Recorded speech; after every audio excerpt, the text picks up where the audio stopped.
I'm Danny, and I will be discussing the dueling consciousness, as Kendi would call it, of Native American people, depicted through the works of Sherman Alexie. I would like to call it the Native American identity warfare.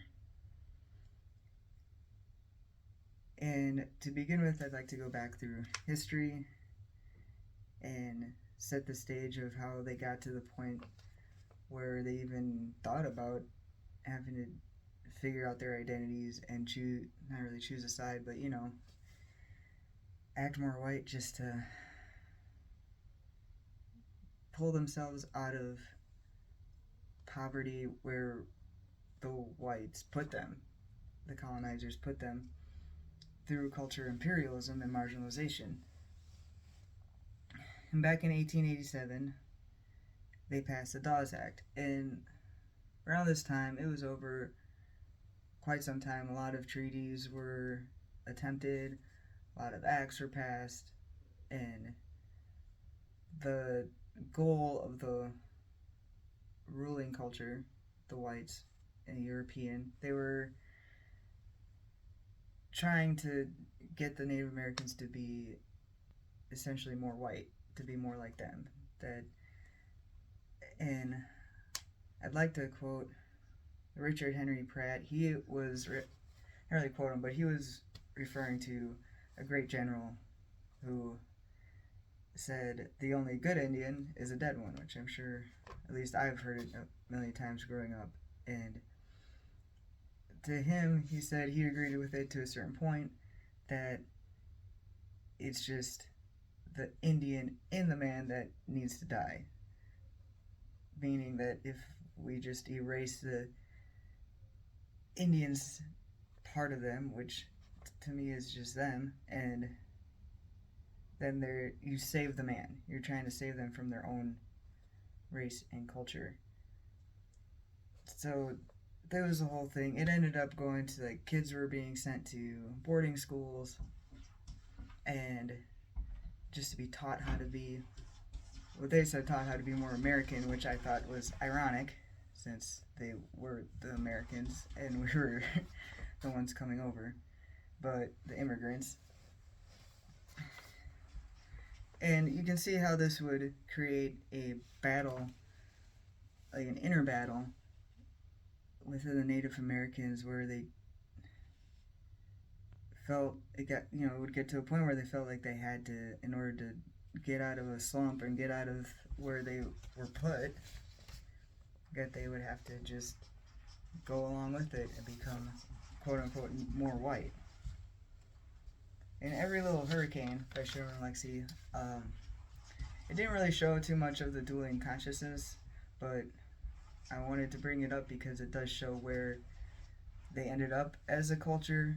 And the character Victor describes it as the Indian pain, like, and to me it's like inherited pain that you're just born into it as a Native American, because you're stuck in poverty and starvation. And when you're stuck in a place like that, you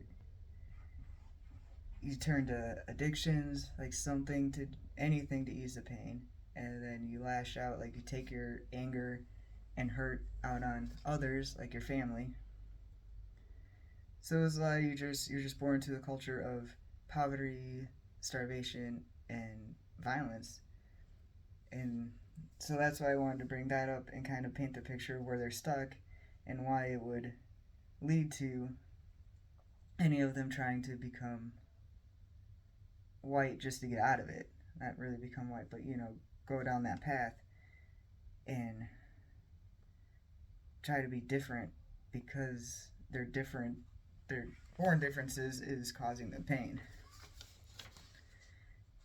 Like in Indian Killer,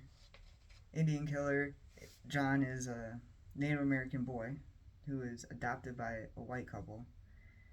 And they, from my point of view and from the peer review I read, it just, like, the parents did what they could. Like, they got him toys and books, and they tried to help him the best the white couple could to understand his Native American culture.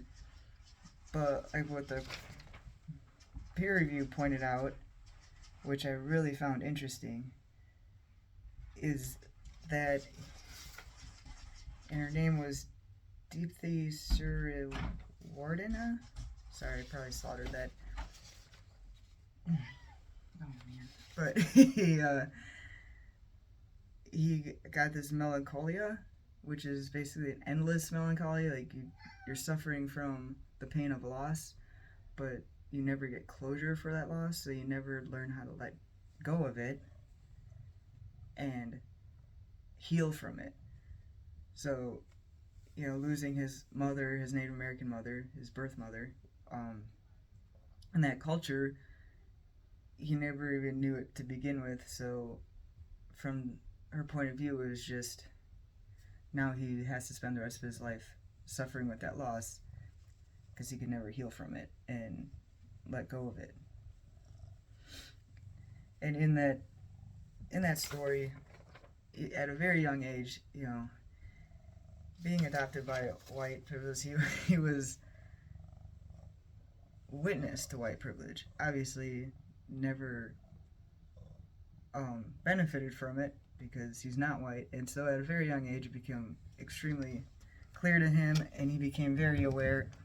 Sorry, of the fact that he wasn't white and that he was different from his parents. And in one scene, he's just, he's like 6 years old, and in the mirror just trying to scrub away the brown because he doesn't want to be different. He doesn't, it's going to cause him pain. It probably already is, and he's probably already getting bullied and stuff, so he just wants it to go away. And so you see, even as a young age, being exposed to white privilege but not benefiting from it, he's already fighting with that dueling consciousness of, this is who I am, but this is who I need to be so I don't get picked on anymore. I need to be more like my adopted parents. And so it's a never-ending struggle, which leads to more psychological trauma, which can lead to, in this book, more violence and misunderstanding. And so the last book I'd like to bring up is The Absolutely True Diary of a Part-Time Indian. And in this one, it has been brought up that in other reviews that it's almost like an autobiography, like these are Sherman Alexie's experiences that he's writing about. And he received some flack for it too. He was called a traitor and that he betrayed his own culture, but to him, in his defense, it was that education and his literacy that saved him. And so he's an example. A lot of people look at, like in their peer review, looked at more of, he really is living the two consciousness, but he's forever stuck in between, where a lot of Native Americans aren't going to fully accept him because they think he's a traitor. But he's never fully accepted as white either because he's not. And it's shown a lot through his character in Junior in The Absolutely True Diary of a Part-Time Indian. One of the other peer reviews brought up this thing called Power of Pluralism, which is a political stance as to there's more than one culture in control of a community. And I found it interesting that he brought that up in a more positive or negative way.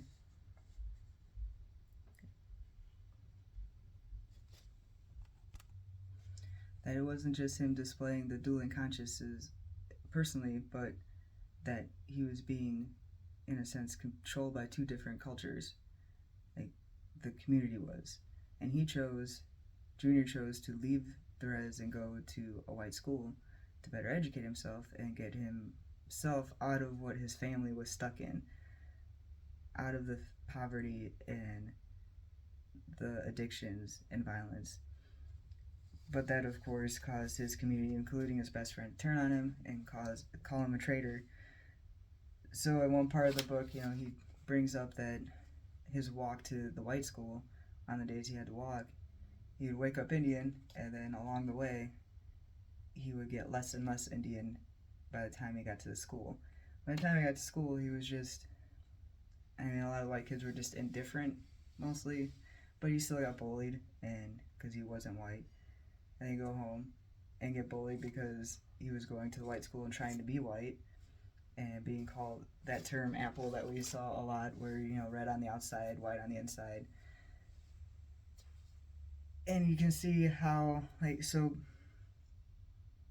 my point is that through history, colonization happened, and then the whites became the ruling culture, and this created culture imperialism, and through that they marginalized the Native Americans. And so over hundreds of years this has been going on, where white supremacy has just kept the Native Americans down in poverty stricken communities, where and basically being told that the only way out is to be more white and to follow along with their ways of doing things, and rather than just letting them be and find their own way.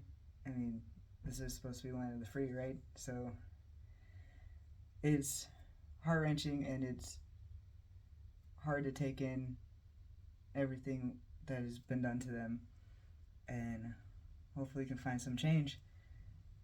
But I'd love to hear you guys' opinion and thoughts. But thanks for listening.